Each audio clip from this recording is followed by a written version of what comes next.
एक स्त्री चाहे तो क्या नहीं कर सकती है। स्त्री चाहे तो नर्क बने घर को भी स्वर्ग बना सकती है।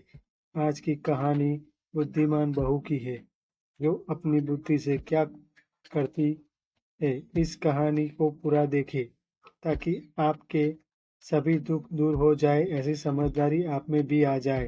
तो कहानी की शुरुआत करें उससे पहले ऐसी ही मजेदार और जानकारी से भरपूर कहानी सुनने के लिए हमारे चैनल को सब्सक्राइब जरूर कीजिए। कहानी की शुरुआत करते हैं।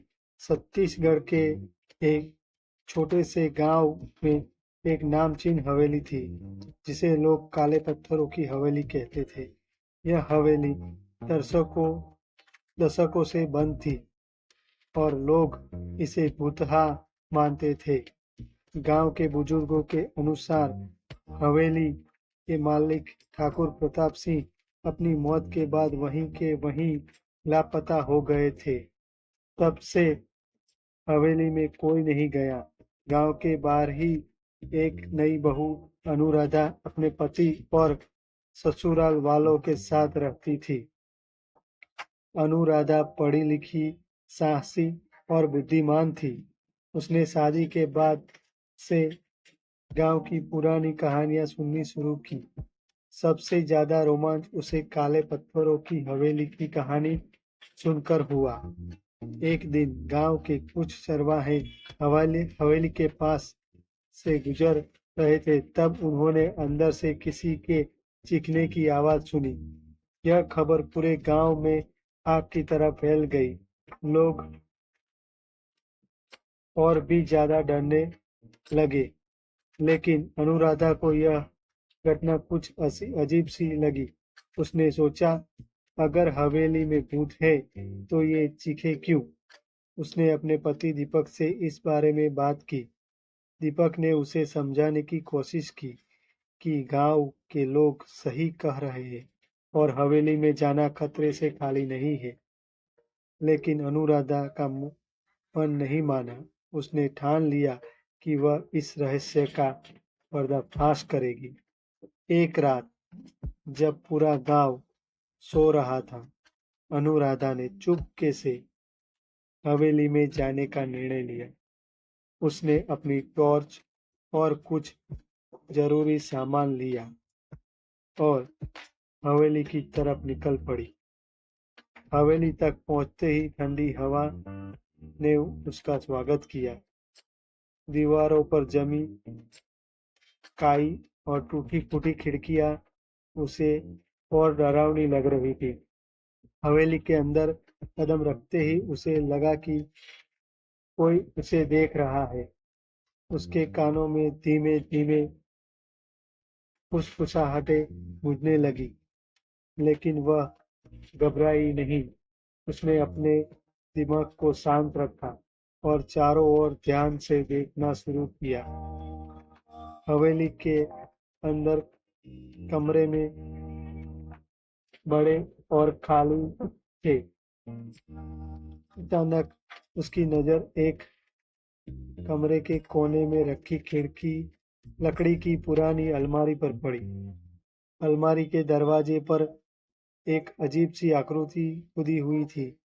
उसने दरवाजा खोला तो उसे वहां एक पुरानी डायरी मिली।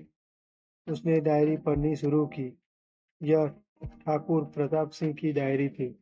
डायरी में लिखा था कि ठाकुर ने अपनी हवेली के नीचे एक खजाना छुपाया है, लेकिन वह खजाना किसी गलत हाथों में न जाए, इसलिए उन्होंने इसे बहुत ही गुप्त रखा।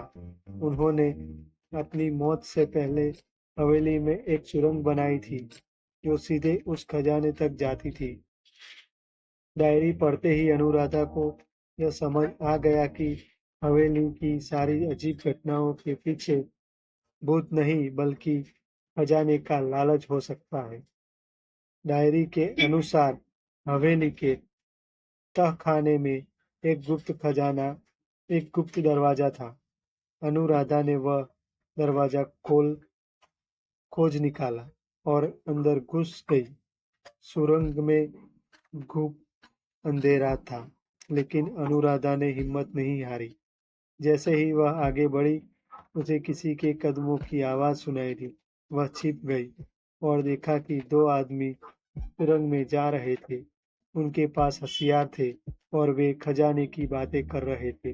अनुराधा को अब यकीन हो गया कि हवेली की चीखें और डराने वाली कहानियां इन लोगों की चाल थी, ताकि कोई और खजाने तक न पहुंच सके।